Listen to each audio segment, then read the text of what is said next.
Mariing kinwestiyon ni Ombudsman Crispin Remulla ang mga naging hakbang sa negosyo ni Congressman Leandro, partikular ang usapin ng pagbibigay ng franchise sa ibang negosyante nang wala umanong malinaw na pahintulot mula sa Kongreso. Sa isang interview ni Remulla, sinabi niya na nagdulot ito ng pagdududa sa publiko at tila nagbibigay ng impresyon na may mga bagay na hindi malinaw sa ginagawang tungkulin. Ayon sa kanya, ang ganitong issue ay nagiging dahilan upang mapaisip ang mga mamamayan kung ang mga responsibilidad ay tunay na natutupad sa araw-araw. Sinabi rin ni Remulla na si Congressman Leandro ay personal na humarap at nakaranas ng maraming tanong kaugnay ng isyu. Ipinaliwanag niyang ang ganitong proseso ay bahagi ng pagsusuri at pananagutan. Lalo na kapag ang isang individual ay papasok sa mas mataas na antas ng pampublikong tungkulin. Sa mga oras na lumalapit ang isang negosyante sa mundo ng serbisyo publiko, inaasahan umano ng taumbayan ang malinaw na hangarin at maayos na pamamahala. Si Congressman Leandro ay kilala bilang negosyante at tagapagtatag ng Solar Philippines at ng kaakibat nitong SP New Energy Corporation. Bago pa man siya tuluyang maupo bilang kinatawan ng unang distrito ng Batangas, sinimulan na niya ang pagbebenta ng malaking bahagi ng kanyang shares sa SP New Energy Corporation. Noong Hunyo ng 2025, inanunsyo ni Congressman Leandro ang serye ng mga kasunduan upang ilipat ang kanyang mga interes sa kumpanya bilang paghahanda sa kanyang panunungkulan sa Kongreso. Sa mga opisyal na pahayag, kinumpirma ni Congressman Leandro na nakapirma siya ng kasunduan upang ipagbili ang mahigit 5 bilyong shares sa Meralco Power Gen Corporation, isang unit ng Manila Electric Company. Ang kabuuang halaga ng kasunduang ito ay tinatayang bilyong-bilyong piso. Ang mga hakbang na ito ay bahagi ng mas maagang pagbebenta ng shares sa mga kaakibat ng Meralco at sa mga pampublikong mamumuhunan noong mga nakaraang taon. Sa kabuuan, mahigit 16 na bilyong shares ang nailipat na may kabuuang halaga na lampas 20 bilyong piso. Gayunman, nananatili pa ring may hawak na ilang bilyong shares ang Solar Philippines Power Project Holdings Incorporation, isang kumpanyang naging konektado kay Congressman Leandro. Sinabi noon ni Congressman Leandro na pinag-aaralan pa ang iba pang paraan ng pagpopondo, kabilang ang private placements na maaaring magdala ng kabuuang pondo na higit 34 na bilyong piso mula sa company shares. Itinatag niya ang Solar Philippines noong 2013 sa murang edad at mula noon ay naging bahagi ito ng malalaking proyekto sa iba't ibang bahagi ng bansa. Sa eleksyon noong Mayo 2025, nakakuha si Congressman Leandro ng mahigit 268,000 boto, ang pinakamataas sa Batangas para sa isang kandidato sa Kongreso. Sa mga oras na tuluyan na siyang lumilipat mula sa pribadong sektor patungo sa pampublikong serbisyo, patuloy ang pagtutok ng publiko sa kanyang mga naging desisyon habang sinusubaybayan kung paano niya ihihiwalay ang kanyang dating negosyo sa bagong papel bilang mambabatas. Pero ang tanong ko naman sa inyo ngayon ano ba itong ginagawa kay Leandro ngayon? Ito ba ay upang mapanagot si Leandro? O ito ba dahil sa mga bagay na inilabas ni Leandro patungkol sa mga ginagawa ng maraming politiko dito sa Pilipinas? Well, ano sa tingin nyo? Okay lang ba na i-comment nyo ang inyong sagot sa comment section? Ang smartphone na madalas dalhin ni Nicolas Maduro ang tahimik na napunta sa sentro ng pandaigdigang usapan at nagbukas ng mga tanong na lampas pa sa usaping teknolohiya. Ang device na ito, na iniulat na regalo ni Chinese President Xi Jinping at minsang pinuri dahil sa mataas na antas ng seguridad, ay ngayon inuugnay sa kung paano mabilis na natukoy ng United States ang kinaroroonan ng leader ng Venezuela. Maaari bang ang mismong phone na sumisimbolo ng tiwala at ugnayan ay hindi sinasadyang nagbigay ng palatandaan? Posible bang ang signals at hindi lamang mga taong pinagmumulan ng impormasyon ang tumulong sa US para malaman kung saan nagtatago si Maduro? Lalong umigting ang mga tanong na ito matapos ang biglaang operasyon noong Enero sa Caracas nang isagawa ng US Special Forces ang isang maingat at mabilis na hakbang na humantong sa pagkuha kay Maduro at sa kanyang asawa na Cecilia Flores at sa kanilang pagdadala sa Estados Unidos para humarap sa legal na proseso sa New York. Ipinahayag ng Washington na ito ay isang law enforcement na hakbang, hindi isang malawak na sagupaan at iginiit na limitado at planado ang saklaw nito. Gayunman, ikinagulat ng marami ang eksaktong galaw ng operasyon, kaya't umusbong ang usapan tungkol sa uri ng intelligence na ginamit. Mabilis na napunta ang atensyon sa China, isa sa mga kaalyado ng Venezuela. Sa mga oras na bago ang pagkuha, isang mataas na delegasyon mula China ang nakipagpulong kay Maduro sa Caracas upang talakayin ang patuloy na mga proyekto ng kooperasyon at muling pagtibayin ang matagal ng relasyon ng dalawang bansa. Dahil dito, may mga nagtanong, nagkataon lamang ba ang mga pangyayaring ito o may koneksyon ito sa paraan ng pagtukoy ng US sa lokasyon ni Marudo? May ilan ding nag-isip kung ang communications na kaugnay ng phone ay maaaring monitor ng US. Posible bang ang phone mismo sa kabila ng reputasyon nito ay naging lead sa pagkahuli kay Marudo? Naglabas ng matinding reaksyon ang Beijing. Sinabi ng Foreign Ministry ng China na sila ay lubhang nagulat at iginiit na ang hakbang ng US ay paglabag sa sovereignty ng Venezuela at hamon sa international norms. Hiniling ng mga opisyal ng China na lutasin ang mga hindi pagkakaunawaan sa pamamagitan ng dialogo at hindi sa puwersang hakbang. Bagamat hindi direktang tinalaki ng Beijing ang isyu ng phone, malinaw na tinamaan ang mas malalim na pangamba tungkol sa seguridad, tiwala at mga limitasyon ng teknolohikal na proteksyon sa panahon ng matinding pandaigdigang kompetisyon. Halo-halo ang naging reaksyon ng ibang bansa. Ilan sa Latin America at iba pang rehiyon ang nagpahayag ng pag-aalala sa maaaring maging halimbawa ng ganitong aksyon at nagbabala laban sa mga hakbang na maaaring makagulo sa ugnayang pandaigdig. May iba namang maingat na tumanggap sa hakbang bilang bahagi ng mas malawak na usapin ng pananagutan, ngunit binigyang diin pa rin ang kahalagahan ng international law. Sa loob ng Venezuela, kumilos agad ang acting leader na si Delcy Rodriguez upang ipakita ang katatagan ng pamahalaan. Nag-anunsyo siya ng mga hakbang na layong magpakalma ng sitwasyon at magtaguyod ng pagkakaisa. Sinikap ng mga autoridad na tiyakin ang publiko na may direksyon ang bansa sa gitna ng biglaang pagbabago sa pamumuno. Ipinakita ng mga pangyayaring ito ang matagal ng bigat ng mga hamon sa politika na nararanasan ng bansa. Mga kapopong habang lumilipas ang mga araw, nananatiling buhay ang tanong tungkol sa phone. May pananagutan ba ang China sa nangyari? O ang pagtuon sa device ay nagtataboy lamang ng pansin mula sa mas masalimuot na larawan ng surveillance, monitoring at pangmatagalang intelligence work? Sa ngayon, walang malinaw na sagot, ngunit mas malinaw na ang teknolohiya ay kasing halaga na ng diplomasya at minsan hindi rin inaasahan ang epekto nito. Well, mga kapupong, sinabi ni Senator Marcos na inaasahang may bibigay sa Enero 15 ang mga opisyal na reklamo kaugnay ng isang malawak na issue tungkol sa mga flood control project ng pamahalaan. Ayon kay Marcos, may ilang kilalang mambabatas na isasama sa mga dokumentong ito. Ipinaliwanag niya sa mga mamamahayag na halos kumpleto na ang mga papeles at nakatakdang ihain sa mga kinauukulang tanggapan sa itinakdang petsa. Kasama sa mga pangalang sinabi ni Marcos ang sina Senators Jingo Estrada at Joel Villanueva, pati na rin ang former senator na si Bong Revilla. Ang mga nabanggit na personalidad ay matagal nang inuugnay sa mga pagdinig at pagsusuri na may kinalaman sa pondong inilaan para sa flood control projects sa iba't ibang lugar. Sinabi ni Marcos na batay sa impormasyong kanyang natanggap, handa na ang mga reklamo para sa formal na aksyon. Ayon sa mga pahayag, ang usapin ay may kinalaman sa umano'y pagdaan ng pondo sa mga middleman na konektado sa ilang flood control initiatives na hindi umano nagbigay ng sapat na benepisyo sa mga komunidad. Lumitaw ang mga alegasyong ito matapos ang mga public hearing kung saan may mga resource person na naglahad ng detalye tungkol sa daloy ng pondo at implementasyon ng mga proyekto. Sinabi rin ni Marcos na posible pang madagdagan ang mga pangalan sa listahan ng mga isasama sa reklamo, kabilang ang ilang miyembro ng Kamara. Pero mga kapopong, hindi pa niya tinukoy kung sino-sino ang mga ito. Inamin din niya na matagal nang naghahanda ang mga legal team ng mga sangkot bilang tugon sa mga inaasahang hakbang ng mga investigador. Sa kabilang panig, ang mga mambabatas na sinabi ni Marcos ay patuloy na nagpahayag ng kanilang panig. Sina Villanueva at Revilla ay naghain na ng kani-kanilang counter-affidavit sa Department of Justice. Sa mga dokumentong ito, iginiit nila na walang sapat na batayan ang mga reklamo at hindi raw matibay ang ebidensyang inihain laban sa kanila. Ayon sa kanilang mga abogado, ang mga paratang ay nakabatay umano sa mga salaysay na hindi malinaw at kulang sa personal na kaalaman ng ilang testigo.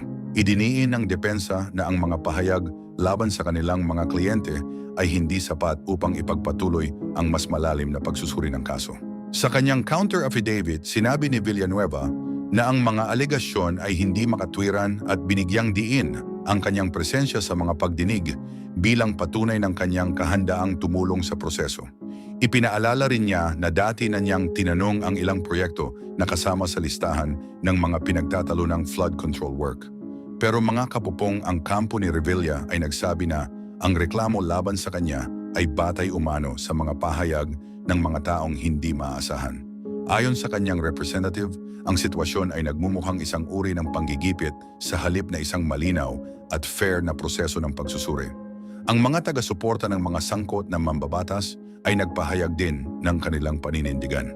Ayon sa kanila, mahalaga ang transparency at patas na pagdinig upang malinaw na mailahad ang lahat ng panig. Binigyang diin nila na ang bawat isa ay may karapatang magpaliwanag at sagutin ang mga paratang sa tamang forum. Sa mga oras na papalapit ang January 15, nakatuon ang pansin ng publiko at ng political circles sa magiging direksyon ng mga isasubmit na reklamo. Habang nagpapatuloy ang paghahanda para sa formal na aksyon, patuloy namang naninindigan ang mga mambabatas na sinusunod nila ang legal na proseso at umaasang magiging patas ang susunod na yugto ng usapin. Pero ang tanong ko sa inyo mga kapupong ano sa tingin nyo ang magiging ending ng tatlong yan? Well, okay lang ba na i-comment nyo ang inyong sagot sa comment section? Well mga kapupong, muling napunta sa sentro ng pandaigdigang atensyon ang North Korea matapos itong magsagawa ng sunod-sunod na aksyon na ikinabahala ng maraming bansa. Sa isang umaga ng linggo, kinumpirma ng mga military observer mula Seoul at Tokyo na nagpalipad ang Pyongyang ng ilang ballistic projectiles mula sa silangan patungo sa karagatan. Ito ang kauna-unahang ganitong aktibidad matapos ang mahigit 2 buwan.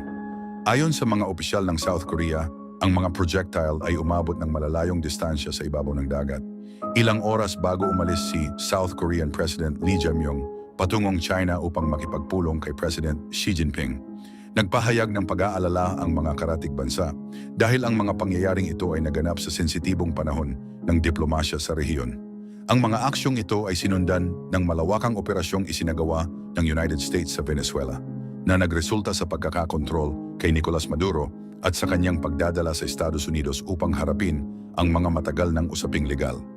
Ang pangyayaring ito ay nagbunsod ng iba't ibang reaksyon mula sa international community.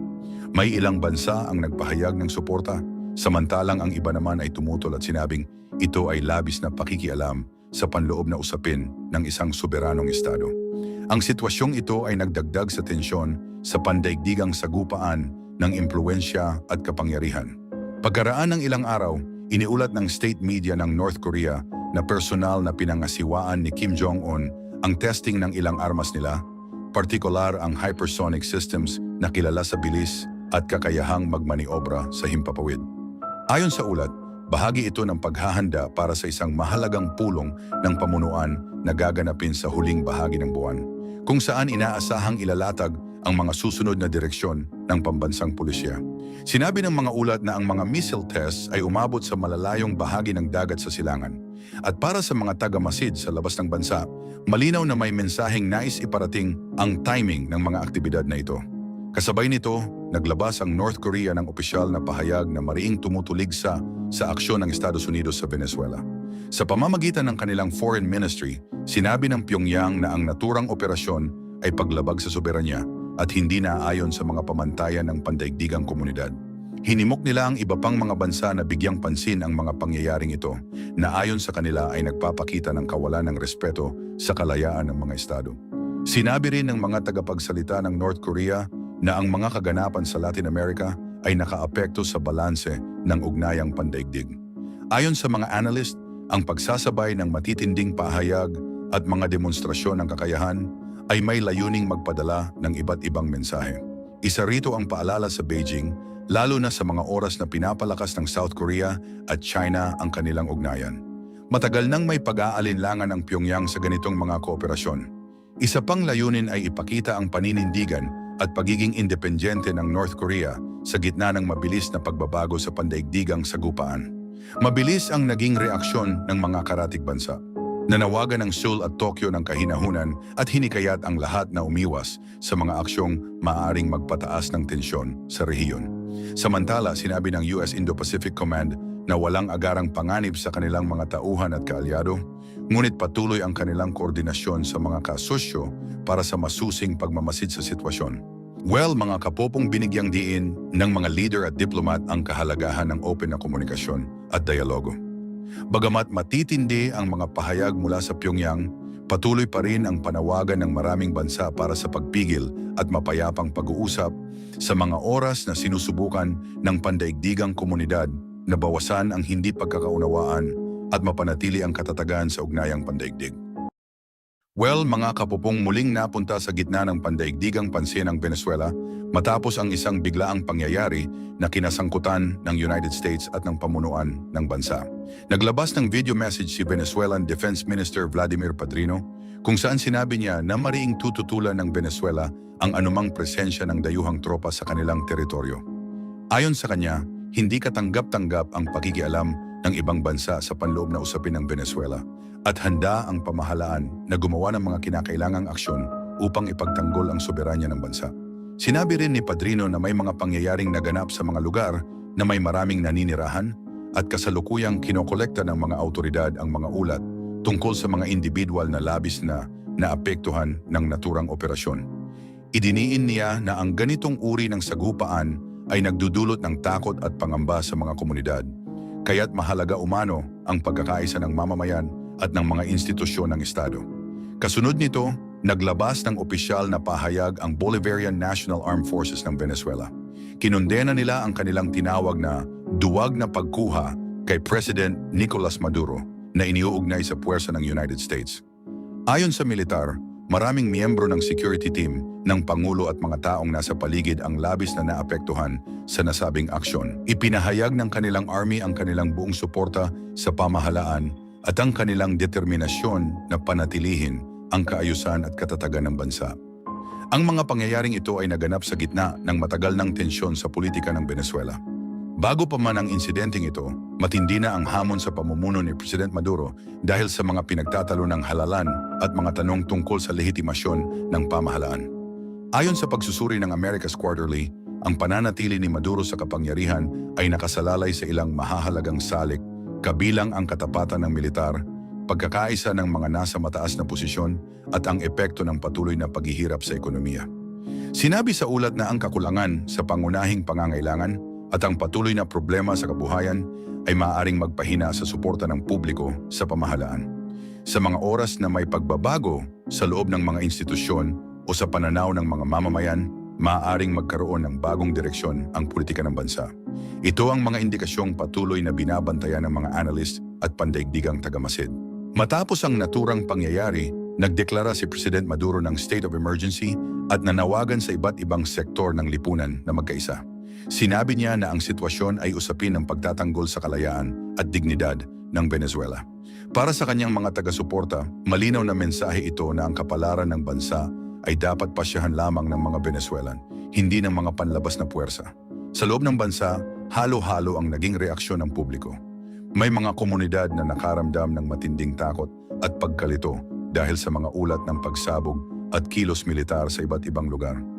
Mayroon din namang ilan na tinitingnan ang pangyayari bilang posibleng simula ng pagbabago matapos ang mahabang panahon ng political deadlock. Ang nakaraang halalan kung saan may oposisyong kandidato na nag-angking panalo ay patuloy na nagsisilbing mahalagang konteksto sa kasalukuyang sitwasyon. Sa pandaigdigang antas, nagbukas ang pangyayari ng mas malawak na diskusyon tungkol sa papel ng mga dayuhang bansa sa mga krisis ng ibang estado. Maraming leader at organisasyon ang nanawagan ng pagpipigil at diplomasya. Binibigyang diin na ang anumang sagupaan ay maaaring magdulot ng mas malalim na problema sa rehiyon. Well, mga kapopong, sa mga susunod na linggo, inaasahang magiging mahalaga ang mga magiging aksyon ng pamahalaan, militar at lipunang sibil sa paghubog ng kinabukasan ng Venezuela. Sa gitna ng patuloy na tensyon at kawalan ng katiyakan, nananatiling bukas ang tanong kung anong direksyon ang tatahakin ng bansa habang hinaharap nito ang isa sa pinakamahirap na yugto ng kasaysayan nito. Well, kahapon mga kapupong, nagsagawa ang United States ng isang malaking aksyon sa kabisera ng Venezuela na Caracas. Sa operasyong ito, inalis si Pangulong Nicolas Maduro at ang kanyang asawa na si Cilia Flores mula sa kanilang opisyal na tirahan at inilipat palabas ng bansa upang harapin ang mga usaping legal sa United States. Ayon sa mga opisyal, ang pangyayaring ito ay resulta ng maraming buwang paghahanda na kinabibilangan ng intelligence gathering, maingat na pagpaplano at koordinasyon ng iba't ibang sangay ng militar at law enforcement. Si President Donald Trump, na nagsalita makalipas ang ilang oras mula sa Florida, ay sinabi na ang operasyon ay inaprubahan noong huling bahagi ng Biyernes ng gabi matapos hintayin ang angkop na kondisyon ng panahon. Ang misyon ay isinagawa sa ilalim ng codename na Operation Absolute Resolve. Ayon kay General Dan Kane, chairman ng Joint Chiefs of Staff, mahigit 150 sasakyang panghimpapawid ang ginamit, kabilang ang fighter jets, helicopters at remotely piloted drones na nagmula sa iba't ibang base sa Western Hemisphere. Sa mga oras na madaling araw, dumating ang puwersa ng United States sa compound ni Maduro sa gitna ng Caracas bandang 2:00 ng umaga. Ayon sa mga ulat, halos madilim ang buong lungsod sa pagsisimula ng operasyon, isang estratehiya na sinabi ng Pangulo na bahagi ng masusing pagpaplano. Tahimik at mabilis na kumilos ang mga tauhan upang maiwasan ang mas malawak na kaguluhan sa lungsod. Matapos makapasok sa compound, isinailalim ng mga tauhan ng law enforcement sina Maduro at Flores sa kustodiya. Agad silang inilipat sakay ng helicopter patungo sa isang US naval vessel na nakapwesto sa karagatan. Mula roon, inaasahang dadalhin sila sa New York upang humarap sa mga kaso sa federal court. Sinabi ni US Attorney General Pam Bondi na ang dalawa ay haharap sa paglilitis sa Southern District of New York kaugnay ng matagal ng aligasyon ng illegal drug trafficking. Samantala, mariing tumugon ang pamahalaan ng Venezuela. Si Vice President Delcy Rodriguez, na ayon sa konstitusyon ay maaaring umako ng pamumuno kapag ang Pangulo ay hindi makapaglingkod, ay sinabi na ang ginawa ng United States ay isang hindi makatarungang pag-alis sa liderato ng bansa. Hiniling niya ang katiyakan na ligtas sina Maduro at Flores at iginiit na nananatiling lehitimong Pangulo si Maduro. Nanawagan din siya sa mga mamamayan na manatiling kalmado at nagkakaisa. Sa buong Caracas, nakaramdam ng matinding pag-aalala ang mga residente matapos makarinig ng sunod-sunod na malalakas na pagsabog at makakita ng mababang lipad na sasakyang panghimpapawid bago sumikat ang araw. May mga video at ulat ng mga saksi na nagpapakita ng usok at ingay sa iba't ibang bahagi ng lungsod. Nagdeklara ng emergency ang mga lokal na autoridad at may mga armored vehicle na nakita sa mga kalsada pagsapit ng umaga, palatandaan ng tumitinding tensyon na inihahalin tulad ng ilan sa isang sagupaan ng kapangyarihan. Pero mga kapupong, iba-iba ang naging reaksyon ng international community. May ilang leader ng ibang bansa ang kumondena sa aksyon ng United States at nanawagan ng diplomasya, sinasabing dapat igalang ang soberanya ng bawat bansa. Mayroon din namang sumuporta sa layunin na papanagutin si Maduro sa mga alegasyon laban sa kanya. Sa loob ng United States, may mga kritiko ring nagtanong kung tama bang isinagawa ang operasyon nang walang malinaw na pahintulot ng Kongreso. Anyway, mga kapupong, sinabi ni President Donald Trump na tutulong ang United States sa isang mapayapang transition at makikipagtulungan sa muling pagbangon ng Venezuela, kabilang ang posibleng pakikipag-ugnayan ng mga American companies sa sektor ng langis. Gayunpaman, kanyang sinabi na ang pangmatagalang solusyon ay dapat magmula sa isang maayos at lehitimong pagbabago ng pamumuno na magbibigay daan sa katatagan at kaayusan ng bansa.